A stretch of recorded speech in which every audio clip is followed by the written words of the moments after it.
एक समय की बात है, एक छोटे से गांव में, जहां पर प्रकृति की अमृत धारा बह रही थी, वहां एक छोटी सी बच्ची रिया रहती थी, जो बहुत ही उत्साही और साहसी थी। रिया का मन कभी रुकता नहीं था। उसके चेहरे पर हमेशा हंसी और उत्साह का प्रकट होता था। वह हर चीज में जादू देखना चाहती थी। एक दिन रिया को एक पुराने पेड़ के पास बैठने की आदत हो गई। उसने वहां बैठते हुए अपने ख्वाबों की दुनिया में खो जाने का आनंद लिया। परंतु उसके गांव में कुछ लोग रिया की इस आदत को समझ नहीं पाते थे। वे उसे एक बेकार और व्यर्थ का बच्चा समझते थे। रिया को इसका ध्यान नहीं था। वह हमेशा अपने सपनों के पीछे भागती रहती थी। एक रोज रिया ने एक बड़े और भव्य पेड़ के नीचे बैठकर अपने मित्र पंछियों को खेलते हुए देखा। वह उनके संग खेलने का आनंद लेने के लिए जल्दी से पेड़ की ओर बढ़ी।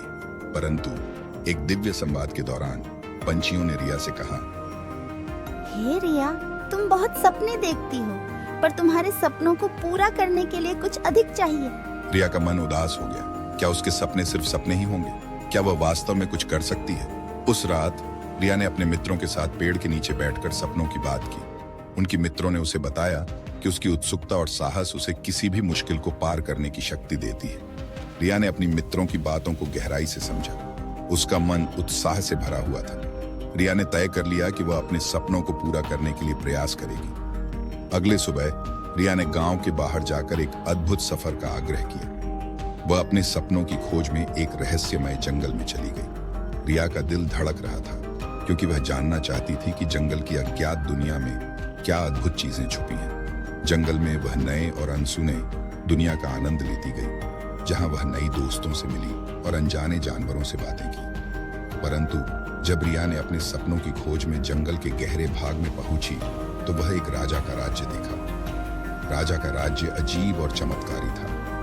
यहाँ पर जादूगर और फेरी के जादू से भरपूर था। रिया को यह देखकर बड़ा आश्चर्य हुआ। क्या यह सच है? क्या यहाँ सचमुच जादू हो सकता है?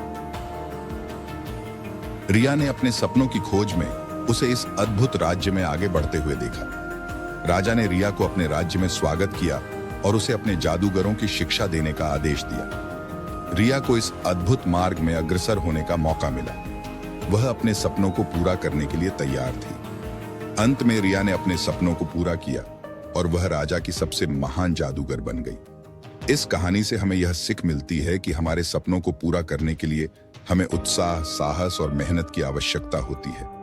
चाहे हमारे सपने कितने भी बड़े क्यों ना हों, हमें उन्हें पूरा करने के लिए निरंतर प्रयास करना चाहिए। और जब हम अपने सपनों को पूरा करते हैं, तो हमारे पास सिर्फ अद्भुति और अनमोल अनुभव होते हैं।